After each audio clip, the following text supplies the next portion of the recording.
domin nishaɗantarwa ku danna subscribe a tashan harshen uwa.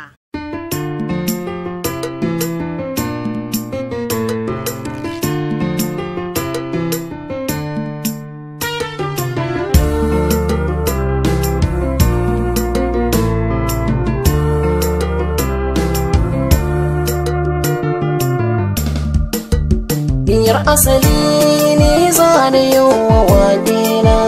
ƙaunar kiran ta zarce ma tunanina,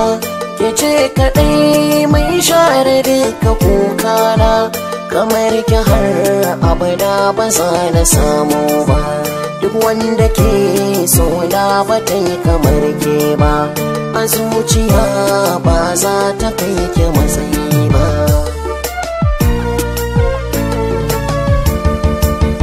Ke ciki kamar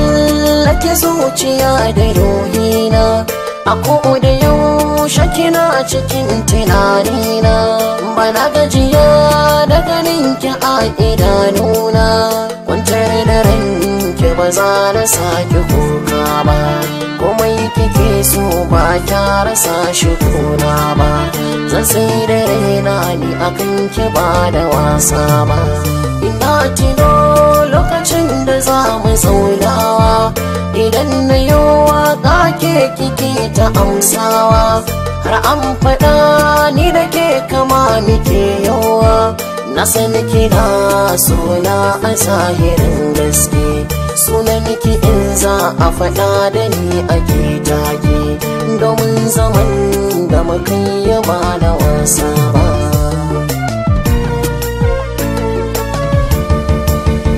Wada abun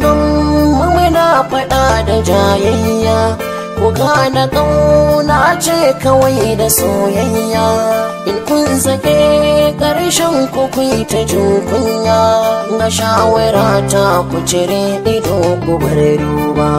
har za mu shirya maku ba za ku gano ba, kishi yake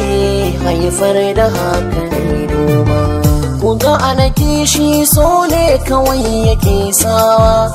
ba biki shi ba so na yau karantawa,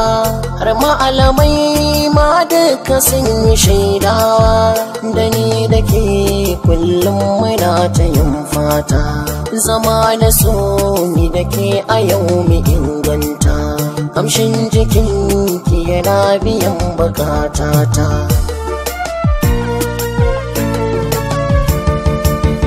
Ina a tino da zaman da mun kayo baya, a lokacin hidima muka yi wa soyayya, har yanzu ni kan ƙaunar ki ba ni ja baya, ba za mu bar rayuwa ta canja komai ba, tino da kyau baki so ni dan kuɗi na ba, ban da shi wata ran ta bani ba wai ba, a zahiri na san tana mutunta ni, a baɗini dan ta faɗa ta ce sai ni, da ƴan uwana ta karrama su ne dan ni, tana da kunya a wajen kiran ni sunana, da sun kuya ba ta kallon idanuna, tana faɗin Allah ja da ranka sarkina.